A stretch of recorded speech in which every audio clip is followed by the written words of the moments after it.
By any other name. Memoir by Santha Rama.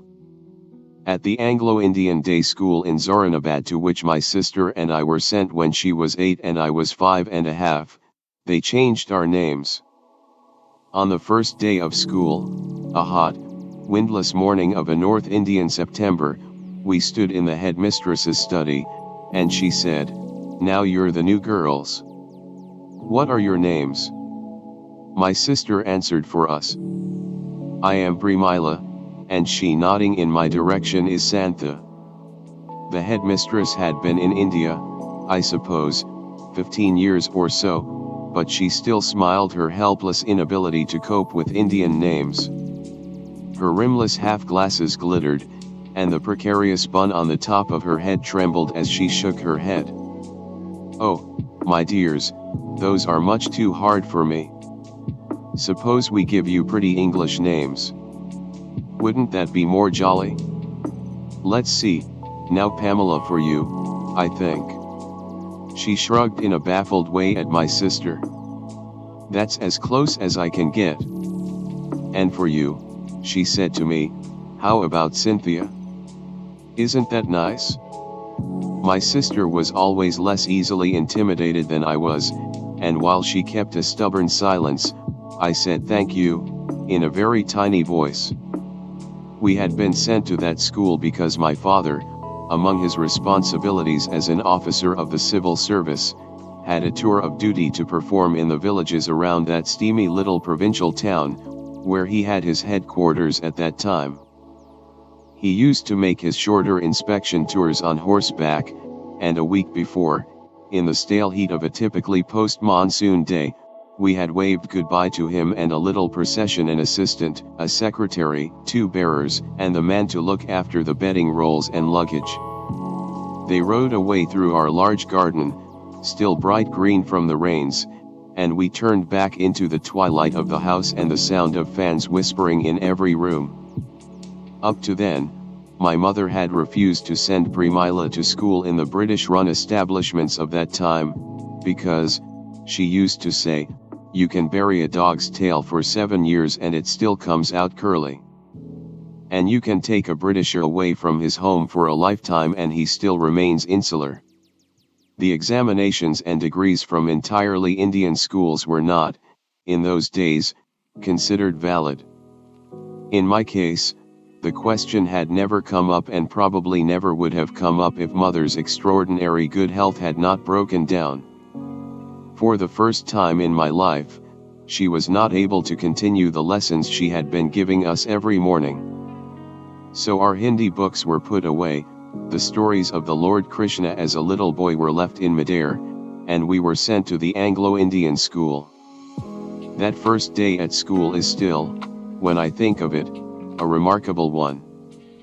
At that age, if one's name is changed, one develops a curious form of dual personality.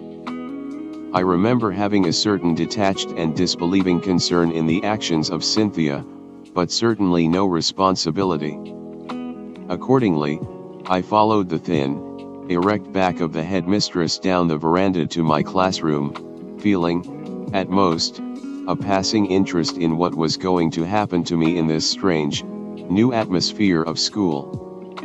The building was Indian in design, with wide verandas opening onto a central courtyard, but Indian verandas are usually whitewashed, with stone floors. These, in the tradition of British schools, were painted dark brown and had matting on the floors. It gave a feeling of extra intensity to the heat. I suppose there were about a dozen Indian children in the school, which contained perhaps 40 children in all, and 4 of them were in my class. They were all sitting at the back of the room, and I went to join them. I sat next to a small, solemn girl, who didn't smile at me. She had long, glossy black braids and wore a cotton dress, but she still kept on her Indian jewelry: a gold chain around her neck, thin gold bracelets, and tiny ruby studs in her ears. Like most Indian children, she had a rim of black kohl around her eyes. The cotton dress should have looked strange, but all I could think of was that I should ask my mother if I couldn't wear a dress to school, too, instead of my Indian clothes. I can't remember too much about the proceedings in class that day, except for the beginning. The teacher pointed to me and asked me to stand up.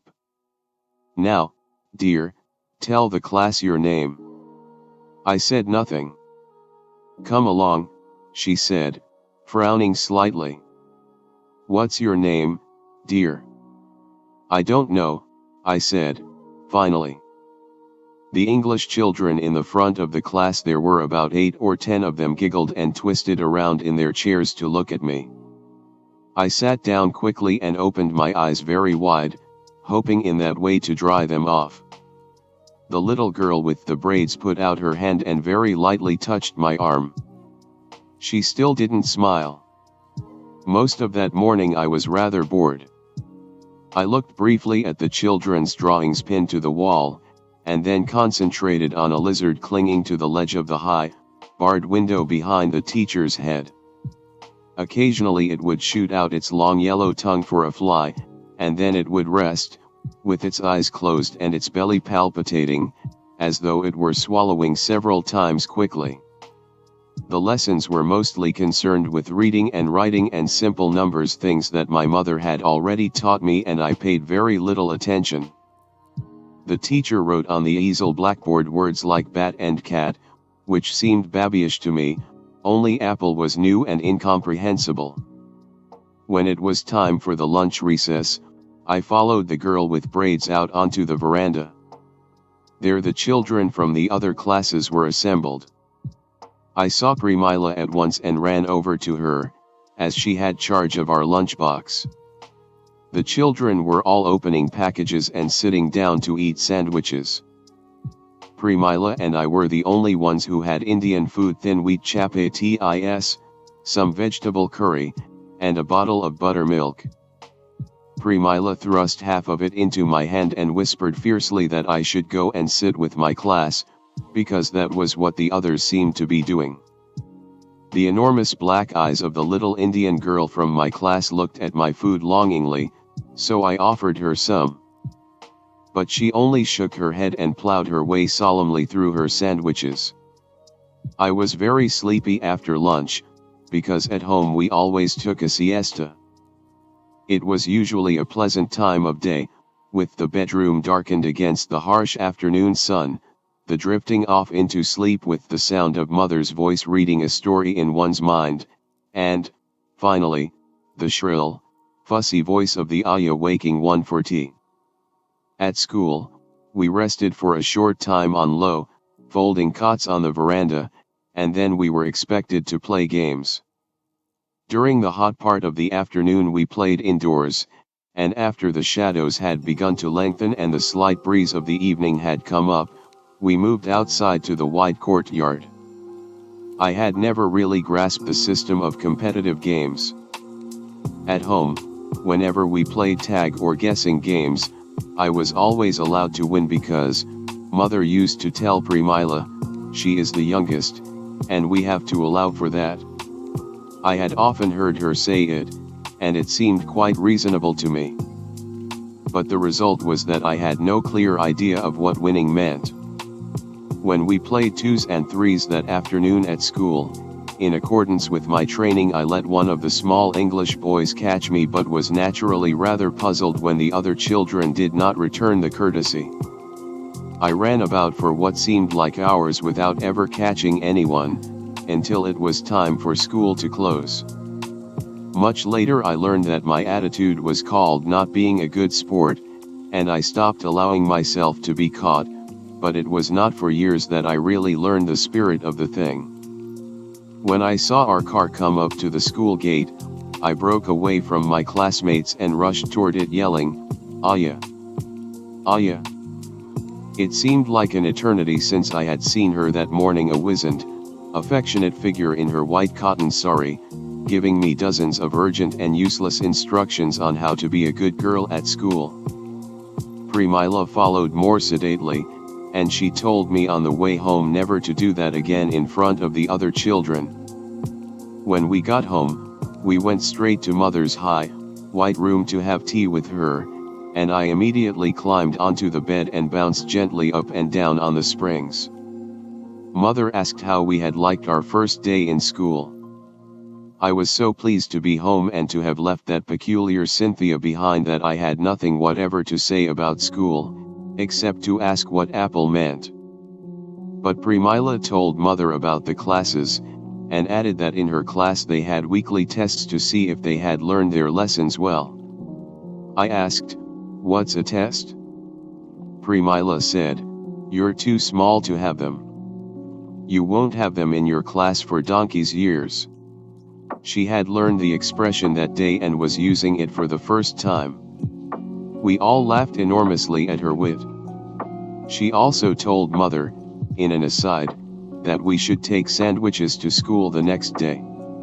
Not, she said, that she minded. But they would be simpler for me to handle. That whole lovely evening I didn't think about school at all. I sprinted barefoot across the lawns with my favorite playmate, the cook's son, to the stream at the end of the garden.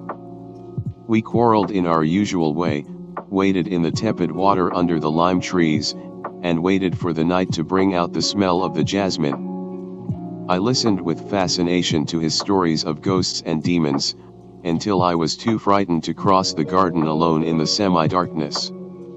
The ayah found me, shouted at the cook's son, scolded me, hurried me in to supper. It was an entirely usual, wonderful evening. It was a week later, the day of Premila's first test, that our lives changed rather abruptly. I was sitting at the back of my class, in my usual inattentive way, only half listening to the teacher. I had started a rather guarded friendship with the girl with the braids, whose name turned out to be Nalini, Nancy in school. The three other Indian children were already fast friends. Even at that age, it was apparent to all of us that friendship with the English or Anglo-Indian children was out of the question. Occasionally, during the class, my new friend and I would draw pictures and show them to each other secretly.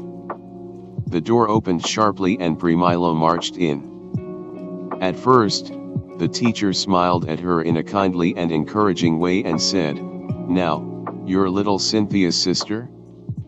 Premila didn't even look at her. She stood with her feet planted firmly apart and her shoulders rigid and addressed herself directly to me. "Get up," she said. "We're going home." I didn't know what had happened, but I was aware that it was a crisis of some sort. I rose obediently and started to walk toward my sister. "Bring your pencils and your notebook," she said. I went back for them, and together we left the room.